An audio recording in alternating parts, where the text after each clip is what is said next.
وہ پاور نہیں ہے یا وہ فیل نہیں ہے کہ وہ اپنی آواز کو آگے رکھ سکیں. اب تو میں خود سمجھتا ہوں کہ کون سی شاعری اچھی ہے کیا, اور پھر فادر کا بھی ساتھ ہوتا ہے. لیلا مجنوں کا کیریکٹر کر رہا تھا, اور یہ گانا ایک بار کہو بھی اسی تھیم کا ہے. موڈ ہو تو خود کھانا بھی پکا لیتے ہیں.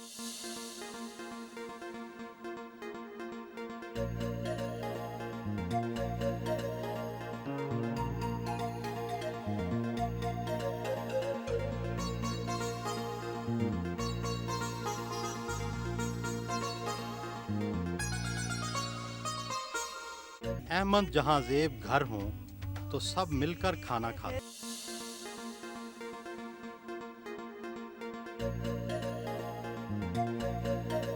پاپ کی بات کرتے ہیں نا, پاپ کی تو کوئی کلاسیکل ہے ہی نہیں, ان کی تو کوئی بیس ہے ہی نہیں. پاپ کوئی چیز نہیں. گائکی گانا ہمارے یہاں ہے. ہمارا جو معاشرہ ہے جس سب کانٹیننٹ سے ہم بلانگ کرتے ہیں, ہمارے یہاں گانا اور بجانا دونوں چیزوں کی اہمیت ہے. آپ کو گانا بھی آنا چاہیے, آپ کو بجانا بھی نہیں آنا. یہاں کیا ہوتا ہے, گا کچھ اور رہتے ہیں, ان کے پیچھے کچھ بج اور کچھ رہا ہوتا ہے. میرے لیے تو ابھی یہ بہت بچہ ہے, سیکھ رہا ہے, اور انشاءاللہ یہ سیکھتا رہے گا. ہم ابھی کہتے ہیں کہ ابھی بیٹا تمہاری سیکھنے کی عمر ہے. اور میں آپ کے ذریعے سے یہ بھی کہنا چاہتا ہوں کہ کسی مقام پہ بھی آدمی یہ نہ سوچے کہ مجھے بہت علم کی تو کوئی لمٹ ہے ہی نہیں. آج کل نوجوان گلوکاروں کی توجہ شاعری کی بجائے ساز و آواز پر ہوتی ہے.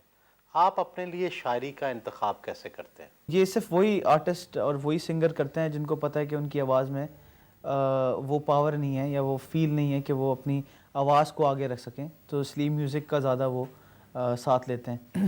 شاعری اس لیے کیونکہ پھر ان کی تعلیم, ان کا علم, ان کی نالج, یا ان کو سکھانے والے کوئی بھی نہیں ہے جنہوں نے ان کو یہ بتایا ہو کہ پرٹیکولرلی شاعری کس معیار کی ہونی چاہیے, کیسی ہونی چاہیے.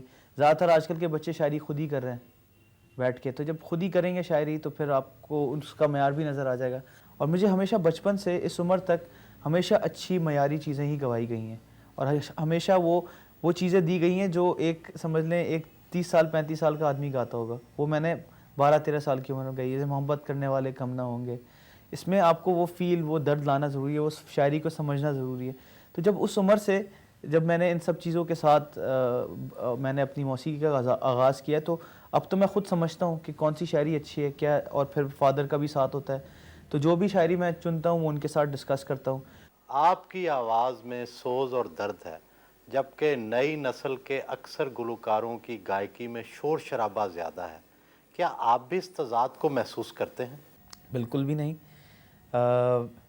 سوز اور درد بے شک ہے, مگر یہ چیزیں بھی کچھ چیزوں سے ریلیٹ کرتی ہیں کہ میلوڈیس میوزک یا سافٹ میوزک کو آپ سوز اور درد کا نام دیں, تو میرے حساب سے یہ نہیں. میں بیسکلی فوکس یہ ہوتا ہے کہ میلوڈیس چیز گاؤں جو کانوں کو اچھی لگے.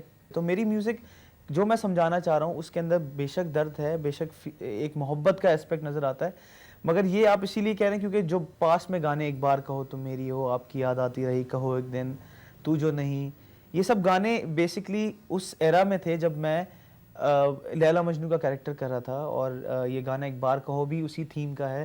پھر اس کے بعد میں نے ایک ٹیلی فلم کی, اس کا بھی کانسیپٹ یہ تھا کہ میں ایک لور بوائے تھا. تو یہ سب چیزیں اس سے ریلیٹ کی, تو ایک البم کے اندر آپ کو زیادہ ایموشنل گانے نظر آئے. مگر ایسا کچھ بھی نہیں ہے, میں فاسٹ بھی گاتا ہوں, میں کچھ ڈفرینٹ بھی چیزیں میں نے اس البم میں ابھی جو نئی آنے والی ہیں کچھ بالکل ہی ڈفرینٹ تھیم کی ہیں. عام طور پر آواز میں سوز اور درد عشق کی ناکامی سے پیدا ہوتا ہے. کیا آپ کو عشق کی ناکامی کی کوئی چوٹ لگی؟ ابھی تک تو نہیں ہے, میں بڑے انتظار میں ہوں کہ اس کا مزہ کیا ہوتا ہے یا اس کا اسپیکٹ کیا ہوتا ہے جب بندہ عشق میں ناکام ہوتا ہے, اور اللہ نہ کرے کبھی ایسا ہو. والد صاحب مجھے کہا کرتے تھے کہ تم محبت کر ہی لو, اور محبت کر کے تم دھوکہ کھا ہی لو, پتہ ہے, ایک دفعہ کر کے دیکھ لو کیونکہ تمہاری آواز میں اور درد آ جائے گا.